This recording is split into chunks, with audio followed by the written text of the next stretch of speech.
Bwana Yesu asifiwe. Ni siku nyingine ambayo Bwana ameifanya. Tuna kila sababu ya kumshukuru Mungu. Tuna kila sababu ya kufurahi. Tuna kila sababu ya kujitia nguvu katika Bwana kwa kuwa ni siku njema ambayo Bwana ameifanya. Kila siku ambayo Bwana anaifanya inakuwa ni siku njema kwa sababu kama kusingekuwa na sababu tusingekuwepo duniani. Lakini kwa kuwa bado lipo kusudi la Mungu ndio maana tunakuwa bado tunaishi. Kuishi ni Kristo. Bwana Yesu asifiwe. Kwa siku ya leo pia nina neno la faraja kwa ajili ya wewe ambaye Mungu amekusudia unisikilize. Kupitia neno la Mungu tunaona kwamba neno la Mungu linafanyika faraja sana kwetu. Na sijajua unapitia changamoto gani au unapitia jambo gani, lakini naamini neno la leo litakutia nguvu ya kulivuka hilo jambo ukiendelea kumtumainia Mungu. Tutaanza na kusoma katika Wakorintho wa pili sura ile ya kwanza. Tutasoma Wakorintho wa pili sura ile ya kwanza katika Biblia Takatifu. Wakorintho wa pili sura ya kwanza mstari wa 3 na 4. Mtume Paulo anaandika kwa Wakorintho, anasema hivi: "Na ahimidiwe Mungu Baba wa Bwana wetu Yesu Kristo, Baba wa rehema, Mungu wa faraja yote. Atufarijie katika dhiki zetu zote, ili nasi tupate kuwafariji wale walio katika dhiki za namna zote, kwa faraja hizo tunazofarijiwa na Mungu." Naomba nirudie. Na ahimidiwe Mungu wa Baba, tunasoma ile katika Wakorintho, waraka wa pili wa Paulo mtume kwa Wakorintho sura ya kwanza kuanzia mstari wa 3 na 4. Neno la Mungu linasema, na ahimidiwe Mungu Baba wa Bwana wetu Yesu Kristo, Baba wa rehema, Mungu wa faraja yote, atufarijie katika dhiki zetu zote, ili nasi tupate kuwafariji wale walio katika dhiki za namna zote, kwa faraja hizo tunazofarijiwa na Mungu. Bwana Yesu asifiwe. Mungu ndiye faraja yetu. Yeye anatufariji. Na anapotufariji, zile faraja zinavyotuhuisha nafsi, zinavyotuhuisha mioyo yetu, nasi tunafanyika faraja kwa wengine. Nasi tunafanyika daraja la kuwafariji nao wengine, nao wapate faraja ile ile na sisi ambayo tumeipokea. Bwana Yesu asifiwe. Kwa iko faraja ndani ya Yesu Kristo. Sijajua unapitia changamoto gani. Siku ya leo tutaangalia faraja kwa wale ambao nitaenda kumwangalia nabii mke anaitwa Anna bin Fanuel. Huyu nabii mke yeye alipata faraja kutoka kwa Bwana. Kwa sababu tunaambiwa habari zake ni kwamba alikuwa tangia ubinti wake alikaa kwenye ndoa kwa miaka 7 tu. Baada hapo akadumu hekaluni. Na alikuwa mjane wa miaka 84. Ina maana amedumu hekaluni kwa miaka mingi sana akipokea faraja kutoka kwa Bwana. Bwana Yesu asifiwe. Kwa hiyo iko faraja kutoka kwa Bwana, na faraja hiyo kutoka kwa Bwana inatutia sisi nguvu ili tuweze kugeuka na kufanyika faraja kwa wengine. Kwa sababu tunaelewa kwamba tulipokuwa katika dhiki, tulipokuwa katika changamoto, tulipomlingana Bwana, Bwana akafanyika faraja kwetu. Kwa hiyo ninajua hata wewe unayepitia changamoto ambayo inakuhuzunisha, ambayo inakukosesha amani, ambayo inakuletea mashaka, yuko mfariji, ndiye Yesu Kristo. Ndiye ambaye alimfariji Anna bin Fanuel, nabii mke. Twende tusome pia katika Yeremia sura 49. Nabii Yeremia sura 49. Tutasoma mstari wa 11. Yeremia 49 mstari wa 11. Neno la Mungu linasema, waache watoto wako wasio na baba, mimi nitawahifadhi hai, na wajane wako na wanitumaini mimi. Nitarudia Yeremia 49:11. Waache watoto wako wasio na baba, mimi nitawahifadhi hai, na wajane wako na wanitumaini mimi. Bwana Yesu asifiwe. Nimetanguliza kusema kwamba yamkini kuna changamoto unapitia. Na leo tunamwangalia Anna bin Fanuel. na ambapo yeye ni changamoto aliyokuwa akipitia Anna bin Fanuel ni kwamba alifiwa na mume wake, akawa mjane katika ubinti akiwa bado mdogo. Lakini tunaona Anna bin Fanuel alichagua fungu la kutembea na Bwana, la kukaa hekaluni mwa Bwana, la kudumu hekaluni na Bwana mchana na usiku, akimsifu, akimwabudu Mungu, akitafakari wema wa Mungu. Na tunaona Anna bin Fanuel alipata neema ya kumuona Yesu akiwa hekaluni katika uzee wake. Bwana Yesu asifiwe. Sasa yamkini uko ambaye unapitia changamoto ya kuachwa au ya kufiwa na mwenza wako.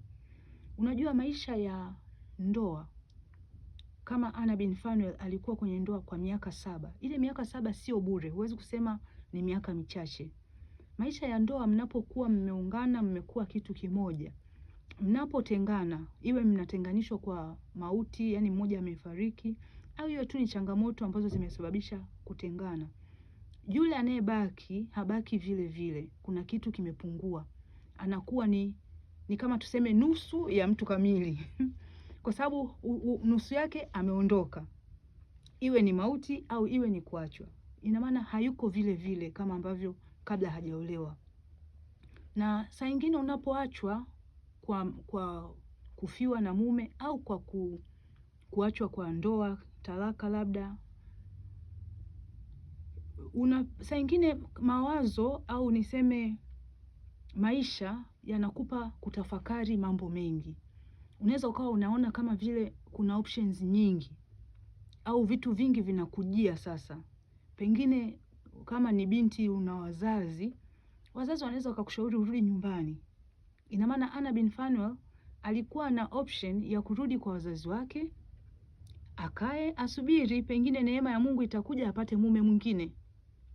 Kwa sababu mume amefariki, angeweza kuchagua kurudi kwa wazazi wake ili mume mwingine apatikane, awe tena katika maisha ya ndoa. Na pengine Anna pia alipitia changamoto ya kwamba watoto watalelewa na nani? Kama ni mtu umeachwa kwenye ndoa kwa kufiwa au kwa talaka na umeachwa na watoto, kuna changamoto ya jinsi gani nitawalea hawa watoto nikiwa niko nusu make mwenza hayupo. Lakini tunaona Mungu anasema katika Yeremia 11 kwamba anasema, waache watoto nitawapa hifadhi, waache watoto wako wasio na baba, mimi nitawahifadhi hai, na wajane wako na wanitumaini mimi. Liko tumaini kwa Bwana Yesu. Kwa hiyo wewe binafsi mtumaini Bwana, na watoto wako baba mwenyewe atawahifadhi hai. Yuko Mungu mwaminifu. Bwana Yesu asifiwe. Kupitia ujumbe huu sitaki kukuencourage kwamba utoke kwa sababu yuko mfariji, hapana. Ila nazungumza na wewe ambaye tayari changamoto imekupata na unasukumwa kukata tamaa, unaona kama vile maisha hayapo tena. Huo sio ukweli. Sio ukweli. Neno la Mungu siku hii ya leo linataka kukutia nguvu na kukutia moyo kwamba yuko Mungu ni mfariji. Yeye ndiye anayefariji watu, na atakufariji na wewe utafanyika faraja kwa wengine wengi, kwa sababu pengine changamoto hiyo inawapata wengine wengi, lakini neema ya faraja kutoka kwa Mungu inakupata wewe, ambaye siku hii ya leo nasema na wewe kwa habari ya faraja ya Bwana. Usiogope kwa habari ya kwamba watoto itakuwaje. Yuko Bwana anasema, waache watoto wasiokuwa na baba na mimi nitawapa hifadhi, nitawahifadhi hai. Yuko Mungu anayeweza kuwalinda na kuwalea watoto. Yamkini unajiona umebaki peke yako, hauko peke yako. Unaye Mungu ambaye atakusaidia. Tunamwona Anna bin Fanuel katika ubinti wake alikaa katika ndoa miaka 7. Lakini alipofiwa na mume, yeye aliamua jambo jema la kudumu hekaluni mwa Bwana, akimcha Mungu mchana na usiku. Lakini tunaona katika wale wachache, maana huyu Anna bin Fanuel alidumu katika hekalu lililoko Galilaya, ambako Yesu ndiko alikopelekwa kubarikiwa akiwa mdogo, ambapo kuna mtumishi wa Mungu Simeoni. Simeoni alikuwa na agano la Mungu la kwamba hata kufa mpaka amemwona Masihi, mpaka amemwona mpakwa mafuta. alikuwa ameazimia asife mpaka amuone Bwana Yesu. Kwa hiyo tunaona siku ambapo Mariamu na Yusufu wanaenda kumpeleka Yesu kama taratibu za Wayahudi zilivyokuwa, ilipofika majira ya kwamba Yesu sasa apelekwe hekaluni kuwekewa mikono na watumishi, Simeoni naye Roho wa Mungu alimuongoza ili aende pale hekaluni, na tunaona Simeoni ndio aliyowapokea na akatamka baraka, kwa sababu alipowaona tu alijua kwamba huyu ndiye yule nilikuwa namsubiria, na sasa Bwana anaweza akanichukua kwa amani. Lakini Anna bin Phanuel ambaye naye alikuwa anadumu pale hekaluni akihudumia watu, akiwafundisha neno la Mungu, akimcha Mungu, akimsifu Mungu, naye ni katika miongoni wa wale wachache waliomwona Yesu. Kwa sababu kumbuka, hichi ni kipindi cha katikati ya Agano la Kale na Agano Jipya, kwa sababu Yesu amekuja kulitimiza Agano Jipya. Kwa kumbuka, katika kipindi cha Agano la Kale pia manabii wanawake hawakuwa wengi. Katika Biblia tunaona habari za manabii wanawake kama 3 4. Kuna kina Miriamu mdogo wake Haruni, kuna Debora, kuna Hulda, kuna nani. Lakini Anna bin Phanuel hakusita katika kukaa katika nafasi ambayo ingemtukuza Mungu, nafasi ya kama nabii mke. Bwana Yesu asifiwe. Kwa sababu alijua nafasi yake ya kukaa na katika hekalu la Mungu ni baraka kwa wengi ambao walikuwa wanaishi katika giza, katika changamoto, katika jamii ambayo ilikuwa iko katika mambo mengi, anapitia mambo mengi. Kwa Anna bin Phanuel kwa kudumu kwake hekaluni alifanyika baraka kwa kizazi kile. Bwana Yesu asifiwe. Naomba tusome katika hii Luka sura ya 2. Tusome katika Luka sura ya 2 tuone hizi habari za Yesu. Luka sura ya 2 tutaanzia mstari wa 22. Mstari wa 22 inasema, kisha zilipotimia siku za kutakasika kwao kama ilivyo torati ya Musa, walikwenda naye hata Yerusalemu wamweke kwa Bwana, kama ilivyoandikwa katika sheria ya Bwana, kila mtoto mwanaume aliyekifungua mimba ya mamaye na aitwe mtakatifu kwa Bwana. Wakatoe na sadaka kama ilivyonenwa katika sheria ya Bwana, hua 2 au makinda ya njiwa 2. Na tazama, pale Yerusalemu palikuwa na mtu jina lake Simeoni, naye ni mtu mwenye haki, mcha Mungu, akiitarajia faraja ya Israeli, na Roho Mtakatifu alikuwa juu yake. Tunaona habari za huyu Simeoni, alikuwa akiitarajia faraja ya Israeli. Ina maana Israeli ilikuwa inapitia kipindi ambacho ilikuwa inatarajia faraja. Bwana Yesu asifiwe. Kwa kuna mtu hapa, nasoma mstari wa 25, na tazama pale Yerusalemu palikuwa na mtu jina lake Simeoni, naye ni mtu mwenye haki, mcha Mungu, akiitarajia faraja ya Israeli, na Roho Mtakatifu alikuwa juu yake. Naye alikuwa ameonywa na Roho Mtakatifu ya kwamba hataona mauti kabla ya kumwona Kristo wa Bwana. 26. Naye alikuwa ameonywa na Roho Mtakatifu ya kwamba hataona mauti kabla ya kumwona Kristo wa Bwana. Basi akaja hekaluni ameongozwa na Roho. Na wale wazazi walipomleta mtoto Yesu ndani ili wamfanyie kama ilivyokuwa desturi ya sheria, yeye mwenyewe alimpokea mikononi mwake, akamshukuru Mungu akasema, sasa Bwana wamruhusu mtumishi wako kwa amani kama ulivyosema, kwa kuwa macho yangu yameuona wokovu wako uliouweka tayari machoni pa watu wote, nuru ya kuwa mwangaza wa mataifa na kuwa utukufu wa watu wako Israeli. Tunaona maneno hayo aliyasema Simeoni ambaye alikuwa akimtarajia, na Roho wa Bwana akamuongoza ili ampokee Yesu. Na Roho wa Bwana ndio akasema kupitia kinywa cha huyu Simeoni.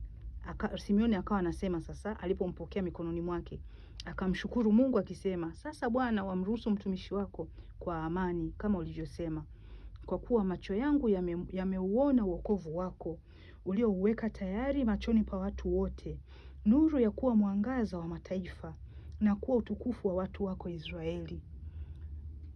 Na babaye na mamaye walikuwa wakiyastaajabia hayo yaliyonenwa juu yake. Simeoni akawabariki, akamwambia Mariamu mama yake, tazama, huyu amewekwa kwa kuanguka na kuinuka wengi walio katika Israeli, na kuwa ishara itakayonenewa. Nawe mwenyewe upanga utaingia moyoni mwako, ili yafunuliwe mawazo ya mioyo mingi. Bwana Yesu asifiwe. Tunaenda mstari wa 36. Palikuwa na nabii mke, jina lake Ana binti Fanueli, wa kabila ya Asheri, na umri wake ulikuwa miaka mingi. Alikuwa amekaa na mume miaka 7 baada ya uanawali wake. Naye ni mjane wa miaka 84. Haondoki katika hekalu, ila huabudu usiku na mchana kwa kufunga na kuomba. Huyu alitokea saa ile ile akamshukuru Mungu, na wote waliokuwa wakiutarajia ukombozi katika Yerusalemu akawatolea habari zake. Bwana Yesu asifiwe. Narudia mstari wa 38. Huyu alitokea saa ile ile akamshukuru Mungu, na wote waliokuwa wakiutarajia ukombozi katika Yerusalemu akawatolea habari zake. Basi walipokwisha kuyatimiza yote kama yalivyoagizwa katika sheria ya Bwana, walirejea Galilaya mpaka mjini kwao Nazareti. Yule mtoto akakua